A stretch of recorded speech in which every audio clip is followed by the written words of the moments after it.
Welcome to 10 Minute Magic, a weekly format covering news in the world of Magic the Gathering in 10 minutes or less. I am Joseph Dunlap. And I am Ben Cottee, and this is what's going on in Magic the Gathering this week. Announcement days were announced, along with lots of announcements, so let's take a look.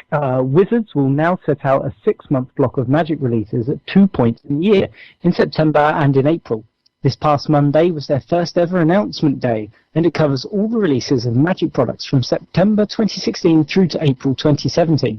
The next announcement in April 2017 will cover to September 2017, etc., etc. This gives Magic players a better opportunity to plan their hobby in advance, but it also takes away some of the fun out of guessing what things are going to pop up during the year. It's like getting all your presents in one go. So let's take a look at those announcements. The new block coming out is Kaladesh in September 2016, with the assumedly small set follow-up Ether Revolt in January 2017. The biggest news about the second is that, oh yes, AE in Ether is now officially 2 separate characters. Writers now rejoice.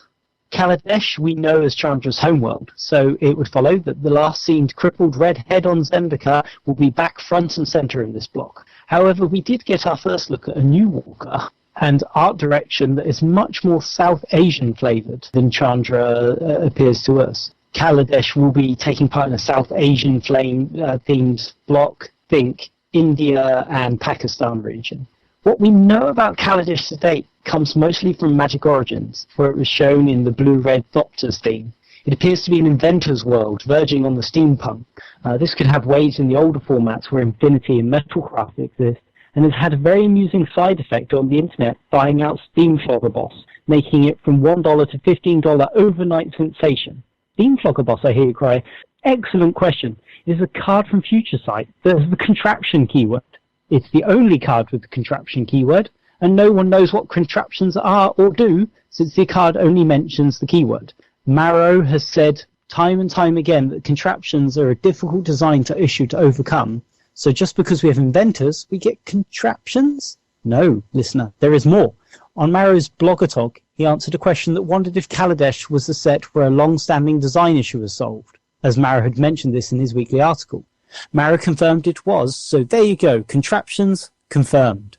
That's right, all those tinfoil hats you've been wearing concerning what the Harbinger Nahiri is going to be bringing back to Innistrad. Keep those tinfoil hats on because we could have contraptions. Moving right along to other announcements, there's 2 others that tie into the new set. First off, intro packs will be replaced by a Planeswalker pack. These packs are designed to bridge the gap between learning the game and constructing your first deck from the Deck Builder's Toolkit or booster packs. This starter 60-card deck with 2 boosters included will also have a unique Planeswalker card of a Planeswalker in the set, as well as rares to tutor for the Walker, and uncommons that work better with the Planeswalker in play. Think dual decks. These Walkers will be designed for casual appeal and playstyle rather than standard power level, as they don't want competitive players to have to buy 4 of these each.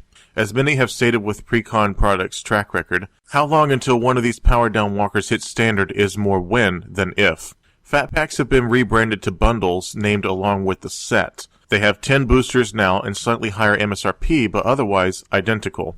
Yeah, I guess Wizards didn't like the terminology Fat Packs, and they've gone more PC. Well, they could always just rename it to PHAT Fat Packs because they're so cool. Hip and happening. Okay, so the next thing is Plane Chase Anthologies. Plane Chase is a product of pre-constructed decks and oversized Planes cards that have an effect on the overall game, much like the old global enchantments.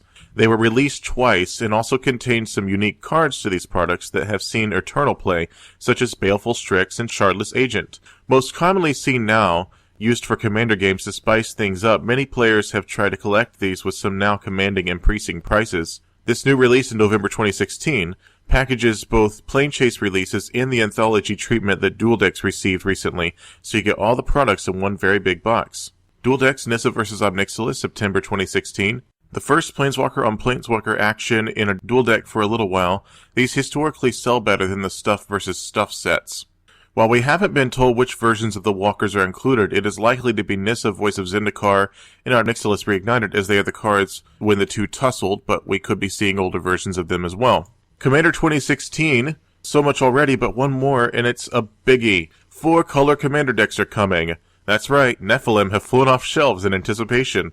You know those old 4 color cards? Which aren't legends, Nephilim, so yay. Otherwise, we don't know much about these, but they create the last color combination for legendary commanders. But I ask, once you have 4, why not go 5? That's right, 5 colored commanders. That's variety. So we'll see which one of the 4 color combinations is, the 5 4 color combinations is the best and flies off the shelf quickest to join its Nephilim brethren. So that's it for the news this week. Lots of announcements, and then on to the articles.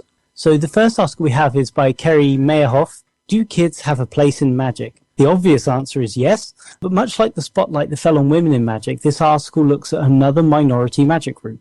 Minority? Yes, this kids game that we all play is actually not played by as many kids as you might think, at the least at the FNM and up scene. The article discusses some of the barriers to younger players playing in events and challenges if these should exist, can they be removed, and what can we all do to help young people play the game. While I personally believe the issues are in the minority, I do wonder how 14-year-old me starting the game now would feel playing with me as a 35-year-old now and all these other older men on a Friday night. If we go into the comments from Denise Gilbert, she says, I think kids should be welcome at all stores to play. I've played against second-generation kids who can now routinely beat me and kids who are new to the game. The adult needs to have patience with new players regardless of age if we want Magic to continue to grow.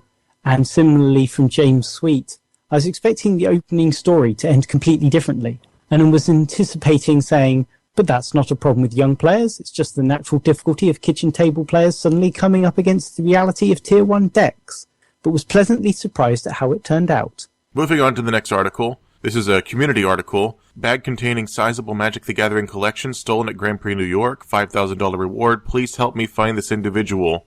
Sean Martin had a bag stolen at Grand Prix New York that contained, among many valuable items, a Beta Ancestral Recall. The culprit has been caught with an accomplice on CCTV, and images from this have been released on social media and in the article to help capture them. We're talking images of their faces. Many commenters were much more focused on shaming the individual for not protecting their stuff, more than condemning the thief. Maybe more could have been done to protect himself, but it still requires someone willing to commit a serious felony. Our first comment is from Benjamin Matthews. Sean was floor trading and buy listing to vendors. This is his job, and bringing a lot of money in cards is the only way to do it effectively.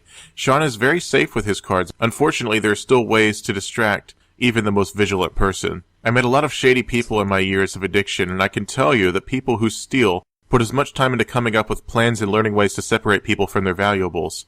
Blaming the victim for doing something he has done for years, and something that supports his family and multiple other people, is absolutely insane. Blame the scumbag who thought he deserved these items more than Sean, his wife, and child.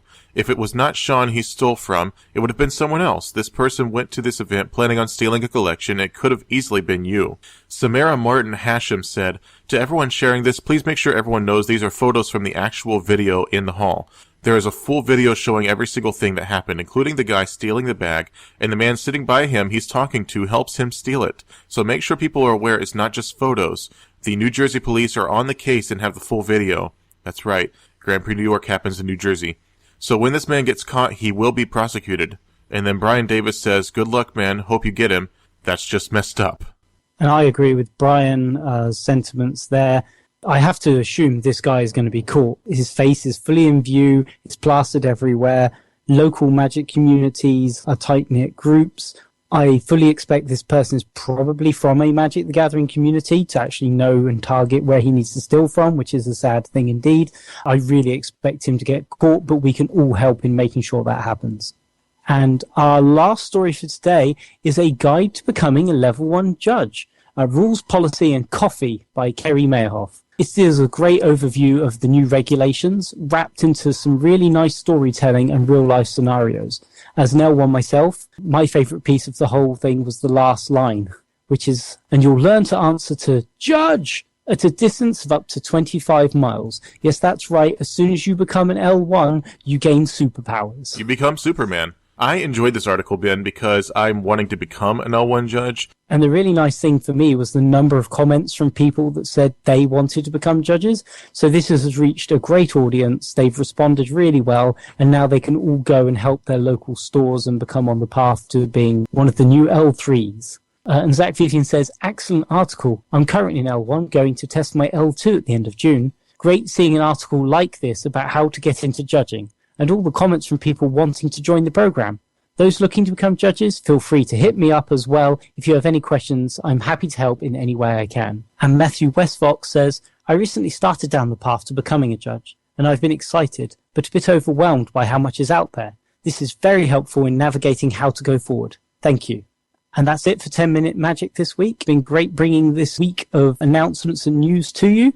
I'm Ben Cottee. You can find me on Twitter. That's @Carburetor. And I will see hopefully many of you at GP Manchester over in the UK. Feel free to come up and say hi and join in one of my cube drafts. I'm Joseph Dunlap. You can find me on Twitter at Joseph_Dunlap. This has been 10 Minute Magic. Until next week, we bid you adieu. Bye-bye.